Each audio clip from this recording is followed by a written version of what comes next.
Hi champs, how you all doing? Welcome to Champions Network, where we connect with champions. We network with other networks to inspire and to encourage. My name is Elizabeth Lamte, and today I'm here to interview a great gentleman who's relocated from the US and has come and decided to open an art gallery.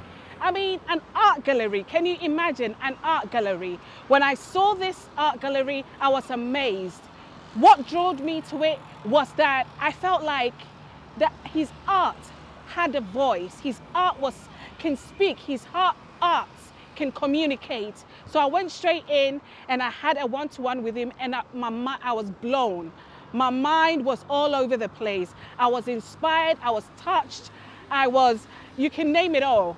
I was really inspired. So today I've decided to bring you along to also be inspired. I can't enjoy his talk alone. I can't enjoy the presence alone. Come and you will see for yourself. He will introduce himself and you will get to know him. See you.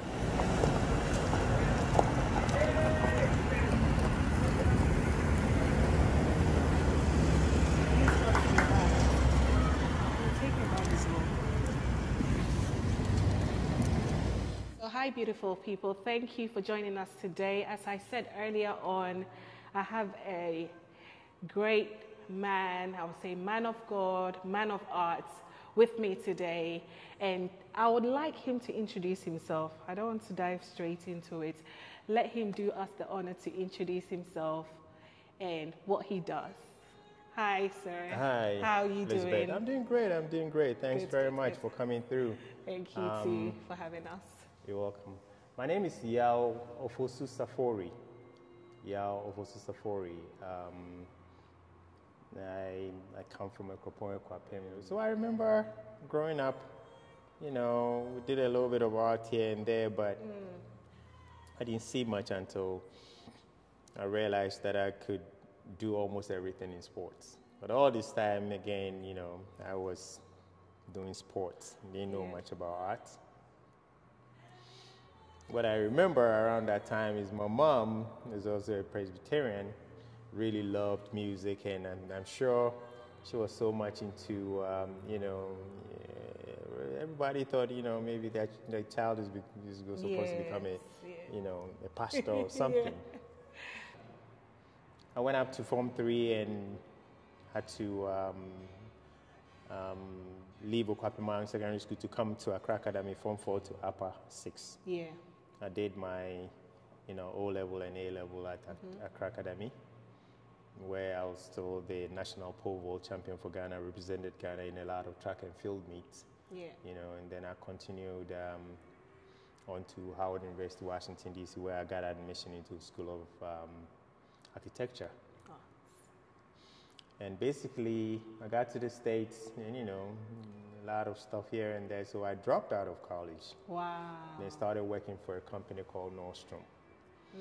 Nordstrom is a departmental store, you know, that did quite a lot of stuff, fashion and almost everything. So I worked with them a little bit. And then whilst I was working with them, I realized that I could paint as a hobby.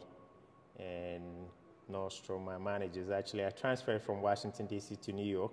Yeah. I did the Washington, D.C. Pentagon City store. I did Tyson's Corner a bit, and then went up into to New York, where I was at White Plains, and did brass plum shoes, ladies' shoes, and then transferred to San Francisco, where I did salon shoes, where you buy the, you know, high-end, you know, product and stuff. So that was where my manager saw my work one time and told the store manager about my work, and the store manager wanted to see some of the work. So I showed it to her, and she said, oh no, I got to give you an opportunity to showcase your work in the store. Prepared by framing about 15 of my works, and all the pieces were sold within 2 weeks. So I quit Nordstrom, and it's been 25 years now. Wow. So basically, that's about it. I'll come back again as you go on asking questions to my mother and my father. Yeah. You know, when I found out later on, somewhere around in 2000, after I started painting it, I found out about them, why, and how I connected with them regards to art. Wow. So why art in Ghana? Why Ghana? We understand art in abroad, UK, America, and all these places. But why art in Ghana? Okay, so art should be everywhere, you know. But when we were growing up, we didn't know much. No, and that's why not you're at asking all. the question. Yes. You know, even if you are a student or you are in school and you're trying to tell your parents you want to go and pursue art, they're like, "Are you crazy?" You know, we paid all the school fees. We wanted to become a doctor or lawyer or an architect or that kind of stuff. But then, you know, everybody, I think, to me, everybody loves art. And to me, everybody is an artist. And I found out about this later on when I started painting. Okay. And that's the reason why, after 21 years in the U.S., I realized that, you know what, I needed to give back. Yeah. So let me come home. And there is something specifically that happened that I've kept to myself. Wow. You know, I mean, my mom taught us a lot about God and prayers and fasting. Yeah. And to me personally, it worked for me. Okay. You know, and there was a time that I had gotten to know who God was or who He is. And then, you know, so my prayers and fastings, and there had been a lot of times that I communicate personally with Him. Wow, beautiful. There was a time He asked me to pack up and leave, where He wanted to show me to the world from home. So I thought, wow, you know, there shouldn't be any kind of hesitation. So now I came back home and I realized that first of all, it had been quite a lot of time. Although I had the opportunity to come and visit, my mom passed on in 1995. Oh, wow. I came home and buried her and then went back to the States. And I was there for a while. I think the year 2000, 2001, 2002, I came to visit. You know, but then I had started painting. And I realized that, you know, there's something that we need. You know, I felt Ghana needs people like me. Yeah, when we were growing up, there were quite a number of people out there who did very well, and I'm going to mention one man called Antubam. He was my dad's contemporaries. They were mates in Achimota. Okay. And starting with my dad's story, so when he was in college, you know, they used to have these British instructors who had come to teach in Achimota College. And then my dad, you know, there was this scholarship to go to Oxford University, you know, to go study arts. Yeah. My dad was one of them that was selected. But the parents didn't have the money, and I'm sure they didn't really have the money. Yeah. And my dad was so disappointed. So those people were taken to England to study the very first year, but the instructors told him, look, don't be worried about it, because next year there's going to be another scholarship and you can apply. So he started working and saving money. Wow. And the following year, instead of art, it was agriculture.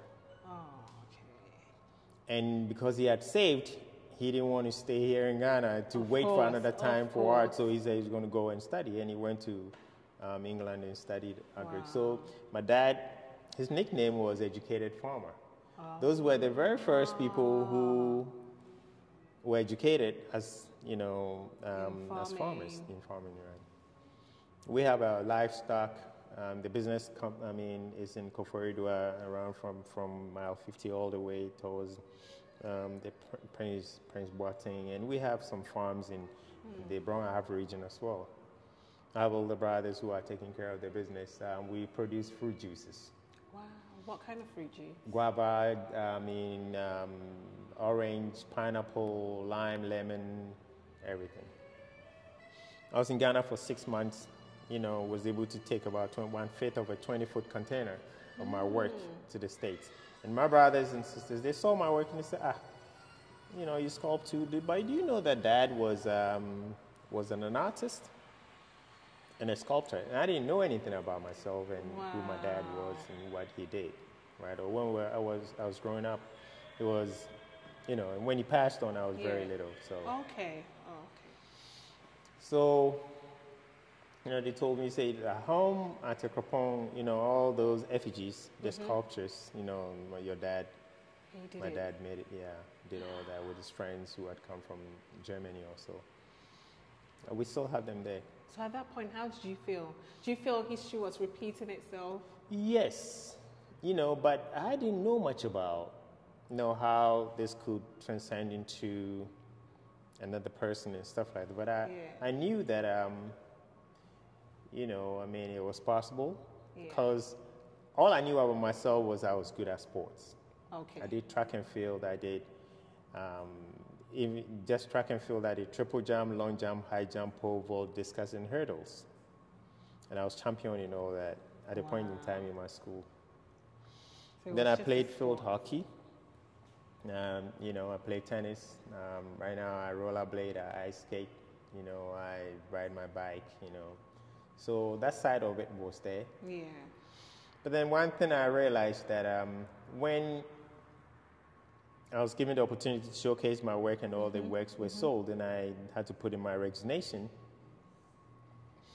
I realized that, okay, so you haven't really studied formally when it comes to art, so why won't you go and register? So I registered with a school in Fremont. Okay, that's in America?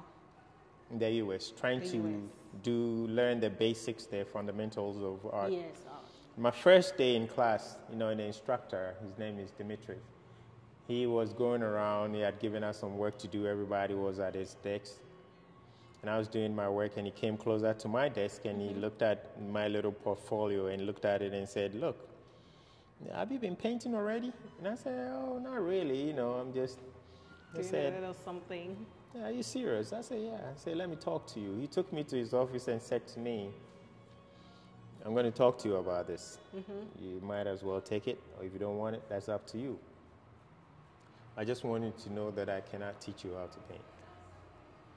I said, why not? So, you know, I think you are okay. So go home and paint. But make sure you don't allow anyone else to teach you how to paint. Wow. I asked him the reason why, and they said, because you may ruin your individuality. So you can leave.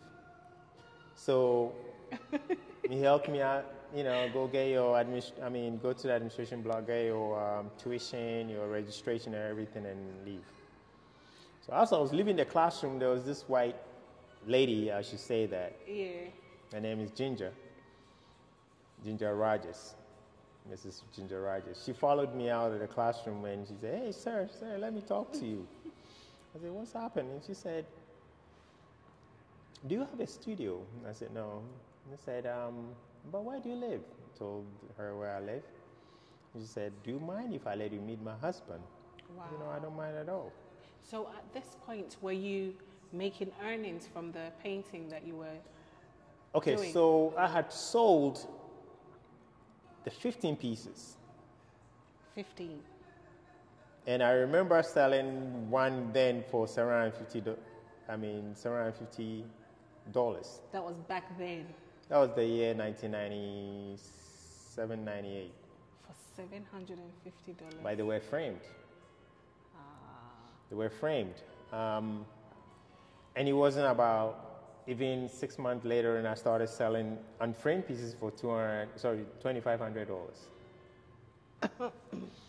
So everything that happened was like, boom. First of all, this lady that I met, she took me to their home. I met a husband called Dewey.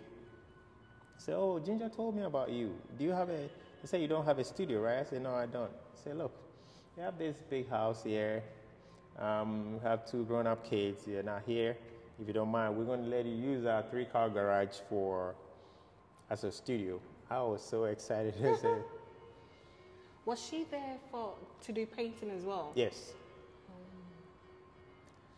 So I said, okay. The next day, she said, in the morning, Ginger is going to come for you and go to do some shopping for you.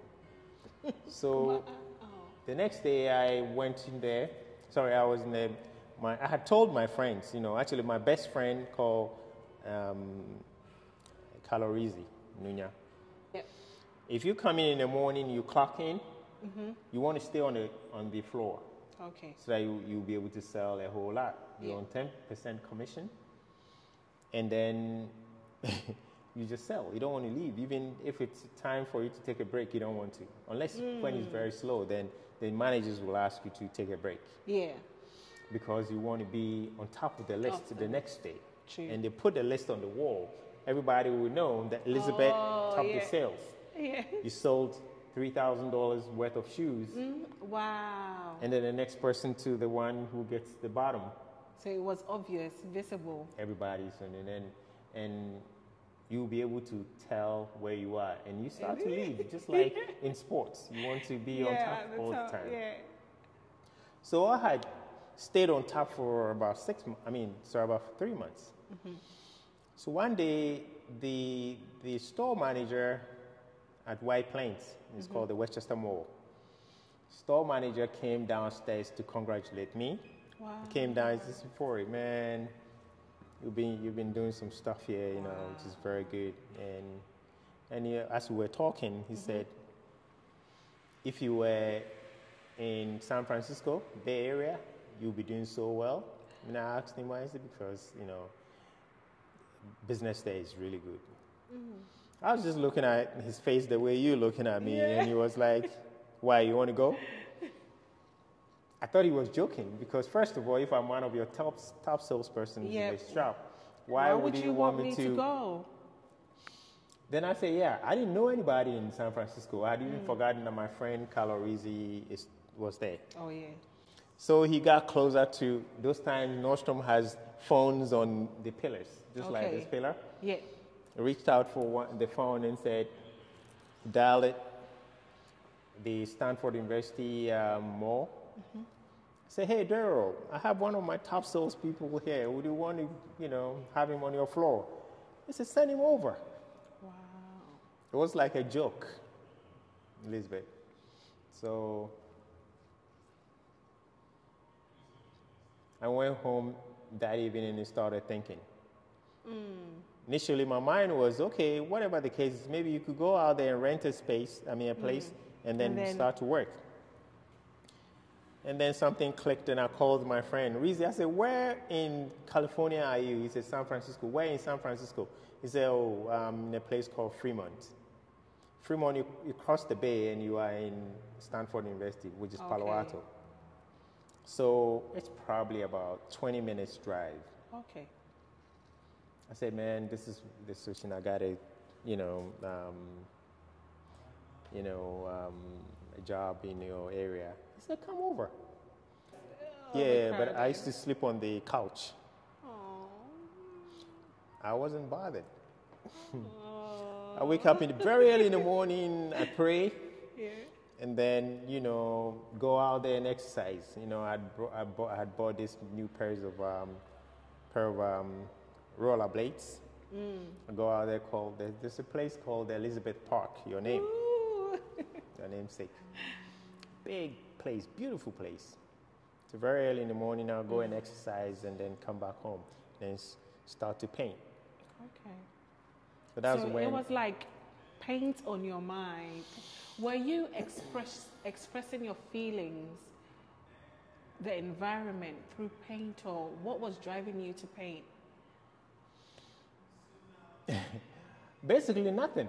I mean, this time that I'm talking to you about, when I got there to start working, I wasn't painting then.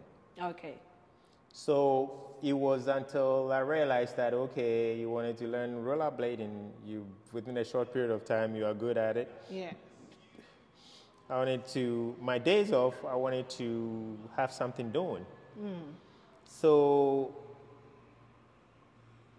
this is exactly what happened. One day I was with my colleagues from work. There's a guy called Dennis, Zerubbabel, Marcus, and then who else was with us? One of these other guys as well. So we decided, it was around Christmas time, we went into Dennis's home. He said, we all loved jazz music, so let's go and listen to some jazz music. His parents had a lot of beautiful home in a place called Los Gatos Hills, very affluent area. We all went up there. We got into the house, and I saw all these paintings on the wall and started asking questions. I said, "Wow, Dennis, where did your parents buy these pieces?" And then they said, "New Mexico, $10,000, Canada, $45,000." And he kept on saying, when he got to that $45,000, I quite remember, and I said, "Oh, no way, I can paint this." Oh, wow. I just said that. And then my friends were mocking. Everybody started, "Oh, man, what are you talking about?" They thought you were bluffing. "We all know that you're a sportsman. What are you talking about? You can paint that." I wouldn't say I got hurt, but I wanted to prove it to them that I could do it. So the next day I went to a drugstore because I couldn't find any art store around here. Somebody directed me to Drug Emporium. It's like, Rite Aid, those drugstores. And they said, "Oh, I could get kids' brushes and paint over there." And I got there and I saw the brushes that I started with first is a plastic brush. Wow. So, I bought the plastic brush and I bought this watercolor, the one that you pour water on it, in plastic. Yeah. And then I bought some papers, right? And that's how I started. Wow. Out of nowhere. Just a challenge. Yeah. Just to, show my friends that what I said. And it wasn't even anywhere close to what I saw. But I wanted to do something. Yeah. Just to occupy myself and then prove it to them. So the paper that I was working on will probably be about this size. With watercolor. And as the music is going on in the background, I love jazz music. So I realized that, maybe I should be painting jazz music, instruments and people playing and stuff like that. Yeah. So as I'm talking to you, I have in mind, and I have pictures of those pieces that I started off first. I'll show them to you. Then I started painting. My friends, Mark and Reezy, they used to go to school. They had started this computer school and stuff like that. When they leave in and they see me very early in the morning, they're laughing at me. We love to tease each other, and that's so they say, "Where are you going?" The boys, yeah. Teasing me, they'll go and come back. I put a piece on the side, and they still thought I was joking because I'm working at Nordstrom. Yeah. And usually I go in at 11 o'clock and close. Okay. Usually close around 8 o'clock, 7:30, 8 o'clock and stuff like that. So my days off, I had time to go rollerblade and play around a little bit and paint. So there was a time that I had finished, I was working on a piece and I had not finished with it. So I was taking it with me to work so that during my lunch break, you would continue. And that's where my buyer, the Duro guy who was my manager in my department, he was going through the lunchroom to buy a can of Coke from the vendor's machine. That's when he went and got it, and on his way back, he looked at me working on this piece, and he said, "Oh, Safori, you working on this piece? Why, are you an artist?" I said, "Oh, I'm not. I'm just, trying my hands on this." He didn't say anything. He went straight to the store manager called Dodi Carmen, mentioned it to Dodi that you should see what I'm doing. Wow. And at this point, you never thought that you were doing something amazing or... No. You just thought... No. Yeah. I'm just doing painting for fun. And wow. So Dodi called me up. I would like to see some of your works. I showed 4 pieces to her. I said, "No, I have to let you showcase your work in the store." She said, "Don't do anything, all right? Get yourself together, put yourself together, get the works framed, and I'm going to take care of everything." Right there, she called the display department, the manager. I remember this guy. He came in and, he said, "Safori, when do you want to have a show?" I said, I was standing there not even knowing when to have the show. She chose it for me. It was Labor Day weekend. And then she said, "Do it on Labor Day weekend. It gets very busy in here." Told the guy, I said, "Look, make sure that you get him easels and everything that he needs for the event." And they were taking care of paying for it, and you just had to appear and then... Yeah, your the thing? payment wasn't, they weren't paying anything. The display department, they have all They had the easels everything. and everything. Okay. So all he had to do is arrange it for me to bring the pieces and hang it. And then whilst people are coming into the store, Yeah. they saw the works. Okay. So she said, take a day off on a Saturday and then showcase your work. Wow. My friends from my department, they'll come upstairs and hang out with me. In fact, she gave me a collector's department. And the collector's department, usually clients don't really go there because they have their own personal buyers who go out there to shop for them. Yeah. It's a small space. And to showcase 15 pieces, I had to put one painting here, right, inside, and then on the outside put other pieces there so that people can see from the outside into the small space. Yeah. And I had my music, you know, my jazz music going on in the background, very low. The place was crowded. Wow. Everybody's coming in, they're asking me questions. And basically, I wasn't there to sell anything. It was just there to paint. No, I was just there to showcase my work. I didn't even know, I mean, of course, I didn't consider myself an artist. Yeah. I've never done an art show before.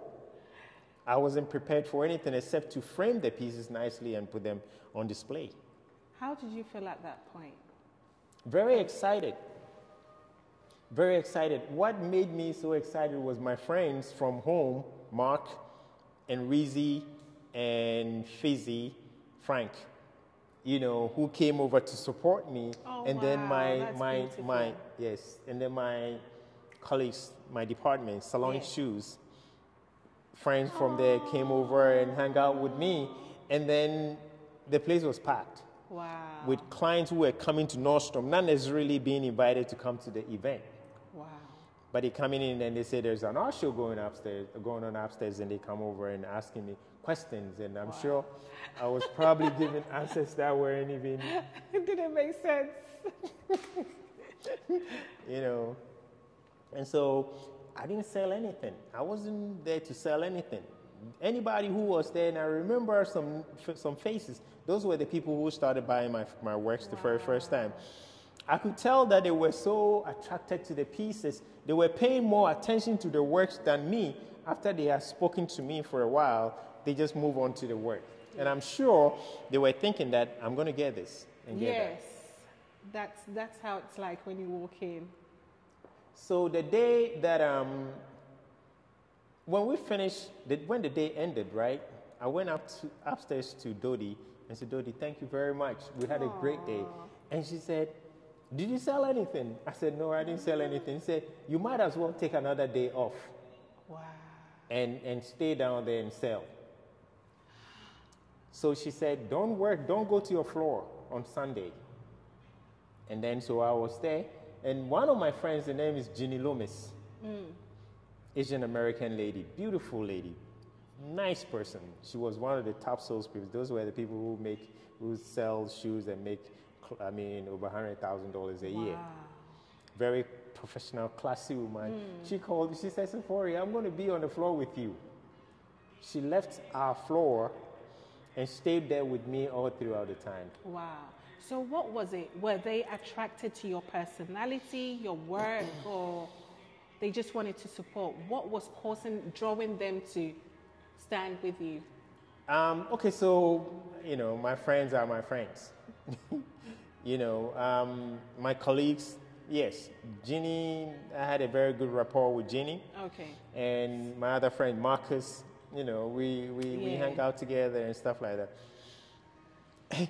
Basically, everybody was thinking about, oh, how could he, you know, just come off? We don't know anything about him, and he's having an art show. Yeah. So, you know, with that kind of excitement, let's go and support him. Yeah.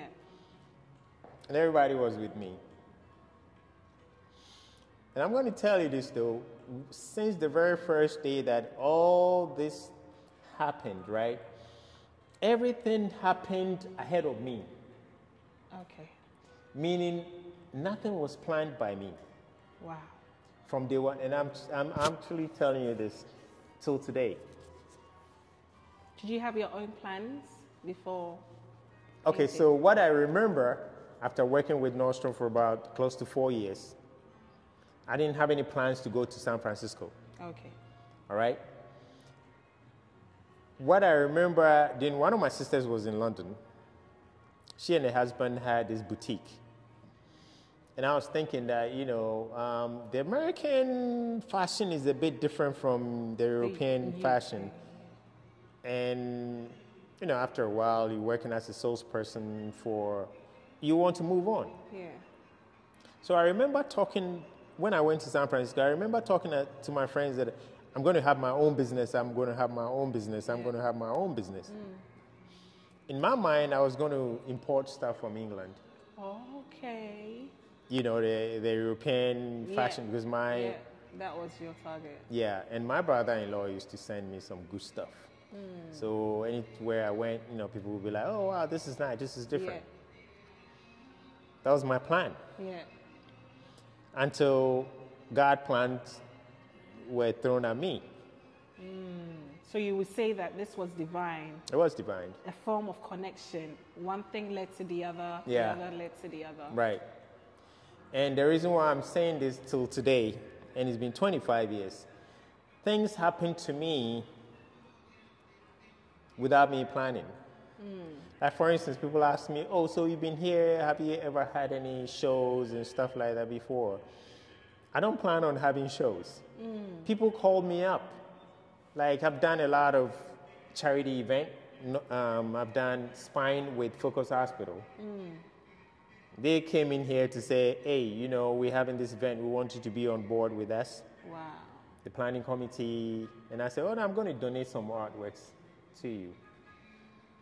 Now, I remember some of the pieces, you know, trying to see a bit bigger than that. You know, they were auctioning it for $10,000. Wow. In Ghana? Yeah, here in Ghana. And it goes? Yeah. In Ghana? Yeah, of course. So there's money in Ghana then? Yeah, but the money that is not in Ghana is not like the Ebrochi money. Okay, it's a bit different. You know, and doing business here in Ghana, it's a bit difficult because you hear it from everywhere. Me, my own, again, as I'm saying, has been something a bit different. Okay. Right, because then people are like, how are you able to maintain a space like this? Yes. How are you able to maintain a space like this? And that's the point, you know.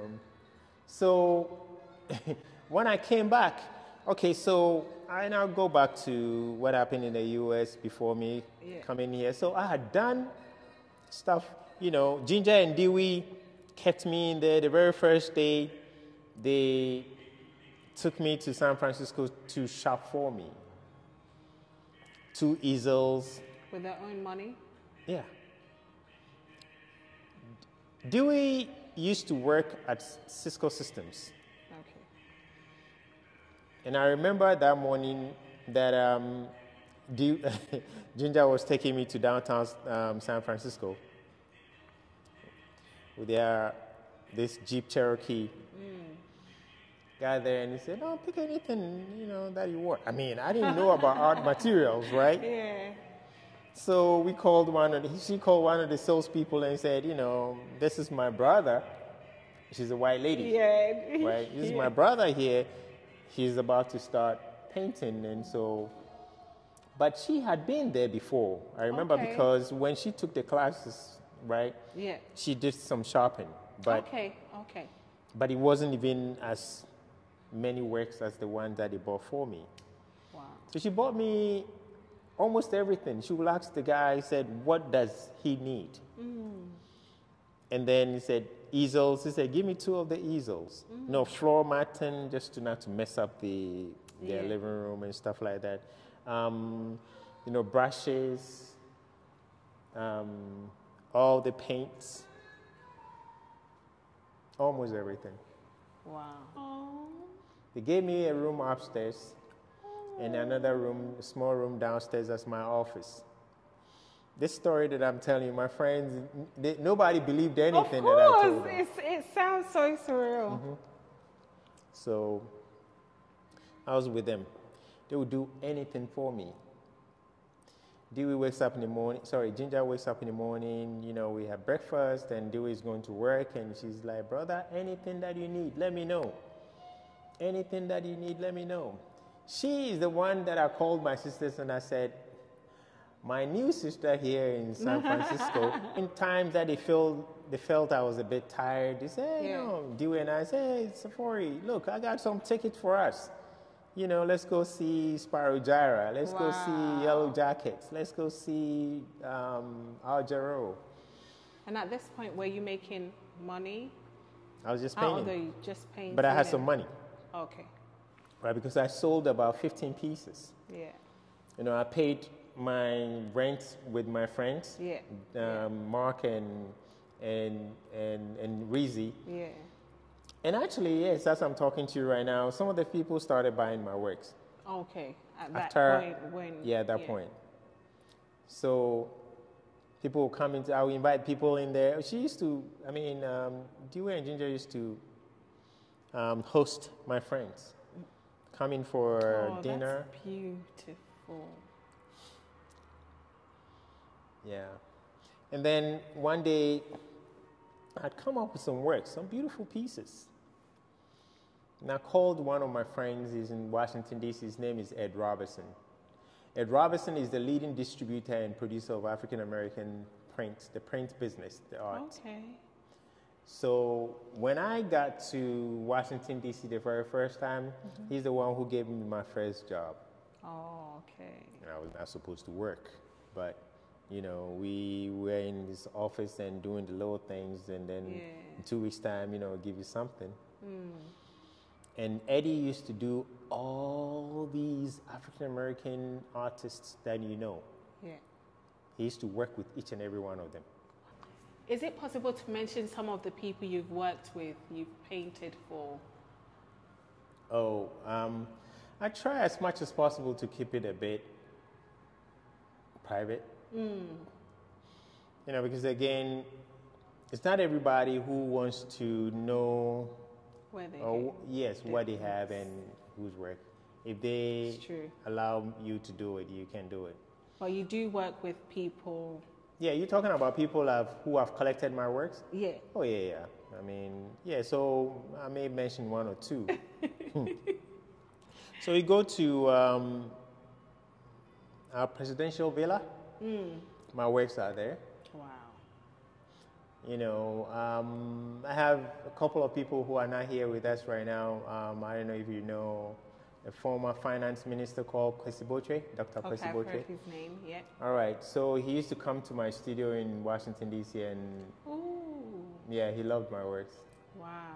Started collecting. So you knew a lot of people from here that used to... People used to come. You had Ghanaians, connections already? Yes. When I was in the U.S., friends would bring collectors to my studio and say, oh, you know, there's a Ghanaian guy who... So this one with Kwesi Botwe, a lady called Virginie, she's a lady from Central African Republic. She came to my studio to buy some artworks, 3 of them.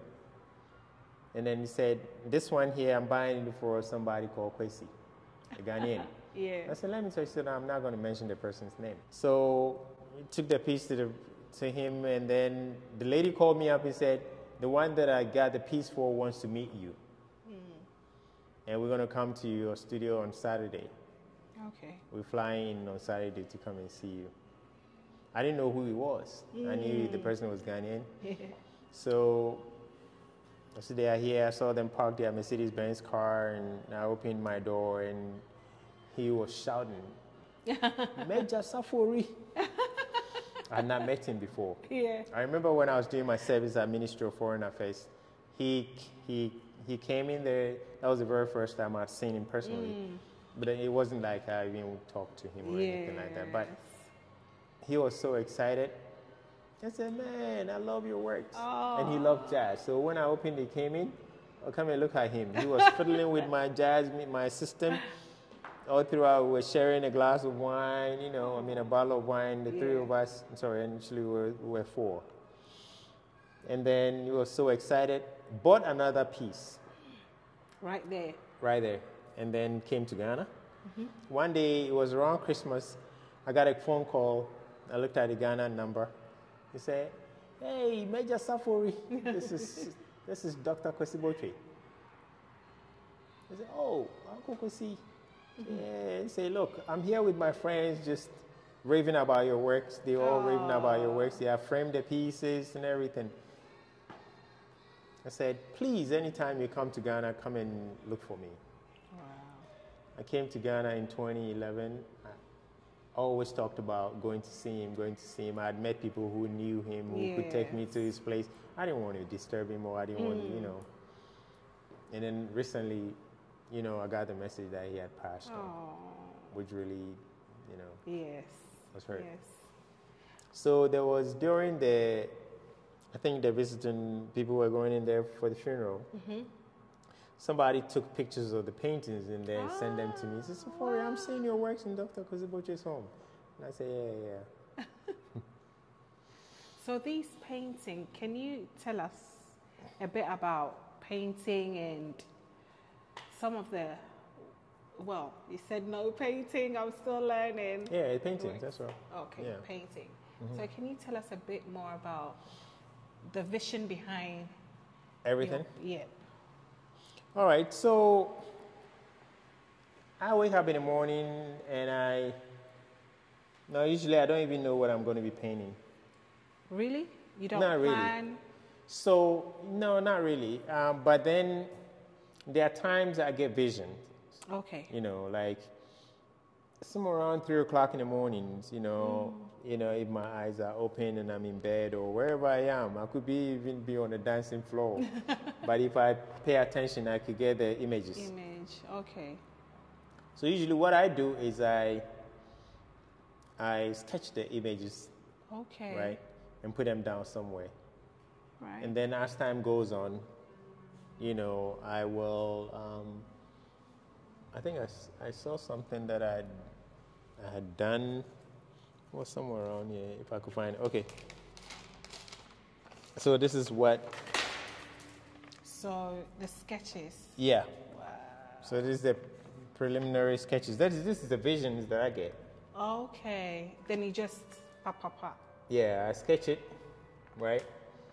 And then later on I'll work on it. If I put this away for 3, 4 years, 5 years, as soon as I pick it up, Okay. the whole picture comes back to me. Okay. So let me show you what it is with this piece. So this is this piece. Wow. And do you have a name for each piece? Yeah. So what's the name of this piece? I mean, there are times you get the picture. It's not like you had a name when you were sketching, Yeah. but then as time goes on, you are working on the piece. You give it a title. Okay. I'm still working on this piece. You're still working on it. It's not done. It's not done. How long does it take you to do like It depends. There are times you could be working on a piece for a whole month and put it on the side and wait till you get back to it again when you feel you need to. There are times you could pick a canvas and start working on it, and 2 weeks' time you are done. So I come in, I'll do quite a lot of them, and then by the end of the week, which is Saturday afternoon, I start to varnish them. Okay. Spray them so that it could keep Stay away from smudging and stuff. Okay. Protecting them, and then put them on the side, put them in portfolios, and then wait until you're ready to frame them. Yeah. So, Mr. Safori, is there money in painting? There's a lot of money in painting. In Africa? Yeah. So the 25 years that I've been painting, I've been able to take care of myself and my family, and Just on painting? I've never worked for anybody for the past 25 years now. Oh, wow. So in the US, you could go to the studio, have people coming through, maybe 25, 30 people in a week. You at least get maybe 3 or 4 people buying, or 2 people buying, let's put it that way. Here in Ghana, In a week, you probably have maybe 6 people. Oh. I come to the studio to create, to produce. Okay. You know. So what has been your greatest challenges coming down to Ghana? I realized that we need to educate the public. Okay. And that is what I've been doing. And I realized that I need to spread my tentacles a little bit more. So I'm doing a whole lot at a time. I have a school called The Art in You, where we go into schools and motivate them. We're given a platform. We can talk to them about, art. I've worked with BIC. I do a lot of charity event. Yeah. I've done autism, spine with Focus Hospital. I've done leukemia, cancer, hole in the heart with the Israeli embassy. I mean, I'm always pushing, and just for us being artists, you can't ask everybody to do that because a lot of the artists here have their own studios and they are working in, and they need their peace of mind to create. Me, I happen to be able to multitask. Okay. So I'm doing, apart from the school, which is an NGO, I do other events as well. We have something called the Jazz on the Hill. So we invite people to my hometown in Akropong. We've done it a couple of times. People who love music, jazz music, can come and converge, and we have a series of events going on. Recently we did one stuff on the 3rd of March. We did a 3-day event. Oh wow. The very first day we had an art exhibition for the schools out there. Okay. And then in the evening, that was on the Friday. In the evening we had a bonfire and poetry reading. And then the next day we had a tour in the town. Akropong has a very rich history. So with the people who came over, some of the people stayed in hotels. We took them around the town to look at all these places, Yeah. And then in the afternoon, we had the jazz event going on. Then the following day, which is on the Sunday, we did like a buffet. Oh, beautiful. Yeah, so the buffet wasn't just ordinary buffet. It was more of these indigenous delicacies from my hometown, the area, so some of the foods that you usually don't find on tables here in restaurants and in homes.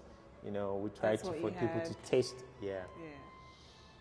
So basically, these are some of the things we do. We ask parents to bring their kids in here so that we can motivate them.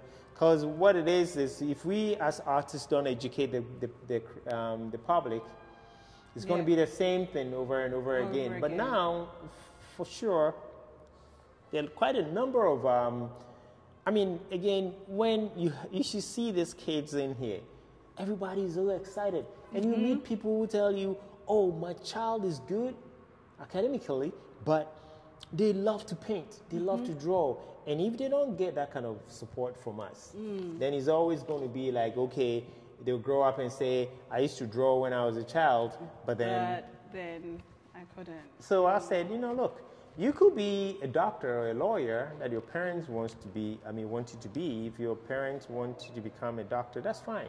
But then you could get something else as a hobby on the side. Yeah. Yes. And I'm talking to parents here. You know what I mean? And it broadens their horizon tremendously. Yeah. Children, if you leave them, those are the things that you'll see to know that. You'll see to know that they are artists. Do you think painting helps with the development of children? A lot. So that is the best way to express themselves. Yeah, so where do you see the arts in Ghana in the next 5 years? 5 to 10 years, where do you see it? If we should all be participating, if we should all come on board with our necks stuck together, we can move this. Because first of all, there are some people who have done so well for us. Somebody like Abladi Glover. Okay. You know, he has his own place, and he was a professor at Tech, and he's done so much to help a lot of the artists. Yeah. You know, now parents are beginning to understand the industry. Okay. So they are also pushing. But the only thing that I see is not in the system. No, for you to collect art, you know, you have to have some money sitting somewhere for you to say, okay, I'm investing in it. People are buying it right now because they want to beautify their homes. People are building very beautiful homes. Yeah. They're beautifying their homes, their walls and stuff like that. But then it will get to a point where when education takes over, when kids are able to go to colleges and travel around, and we're having some of those people who are coming back home right now, they understand the system. Yeah. You know, they understand the investment side of it. Yeah. So they'll do more. But we, right now, if I want my works to sell, nobody's coming here, as I'm saying to you. I need to do more stuff so that I can have that kind of exposure. I need to travel around places like Nigeria is doing so well when it comes to art. Ghana doesn't really, you know, we don't know. But we need to talk to people. We need to educate them. Again, I mentioned that we have people like El Anatri, who is doing so well and is putting the name out there. We have some young artists who are also doing very well. So people are beginning to pay attention to the Ghanaian artists. Wow. Wow. So it's a good thing. Now, I keep saying it that most of the time people are waiting for the government to do stuff.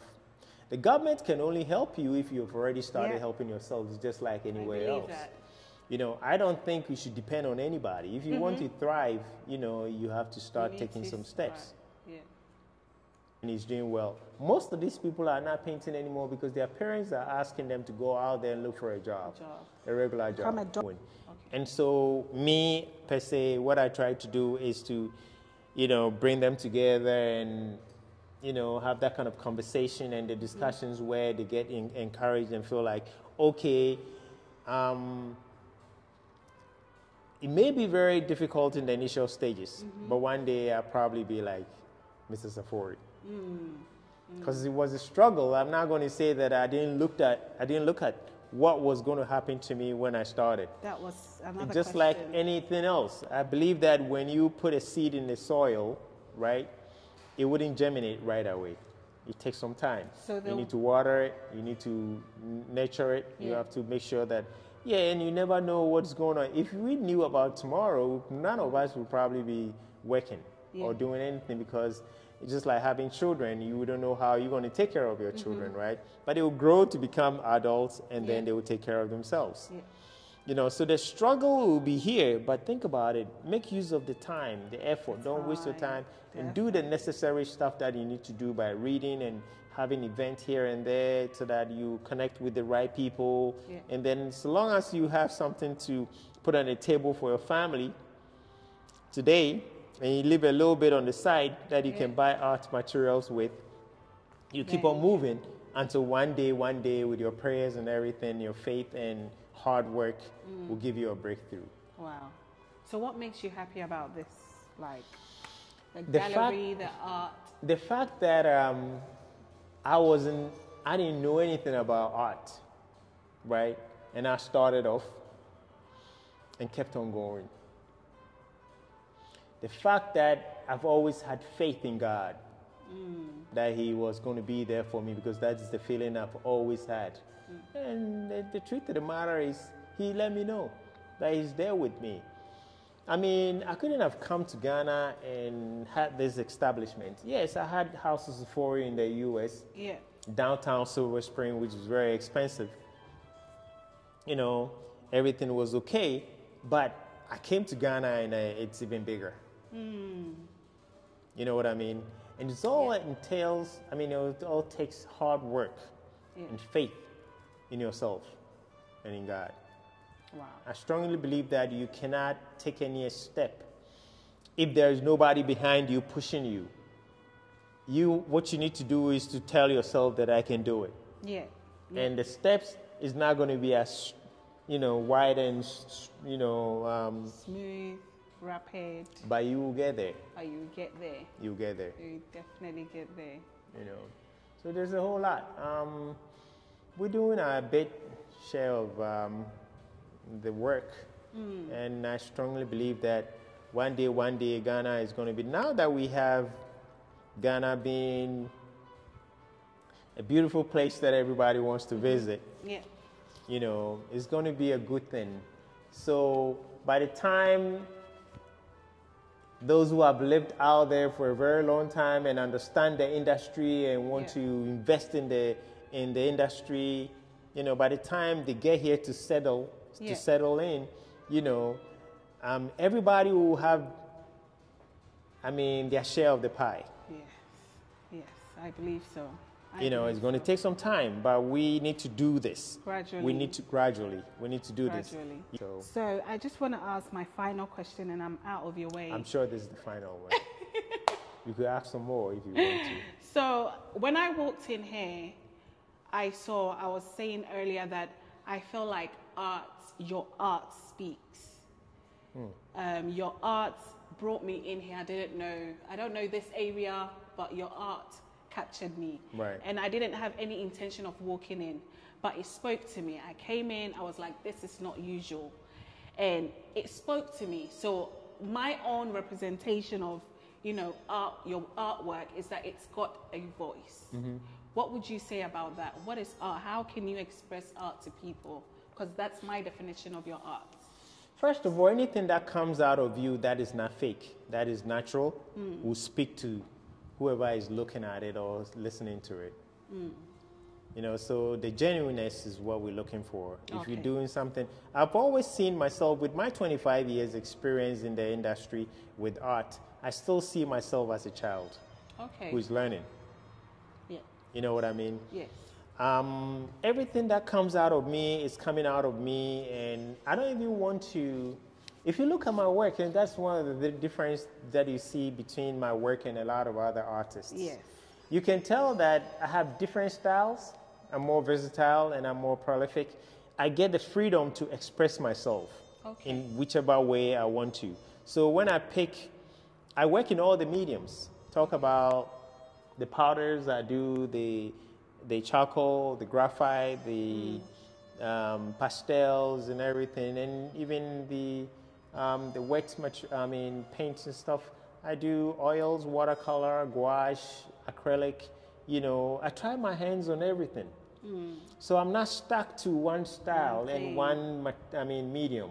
So I could come in the morning, and that's what I told you, that when I come in the morning, usually I don't even know what I'm going to be painting. It comes to me right away, then I start. So when I come up with the piece, it's so, can I use the word crude?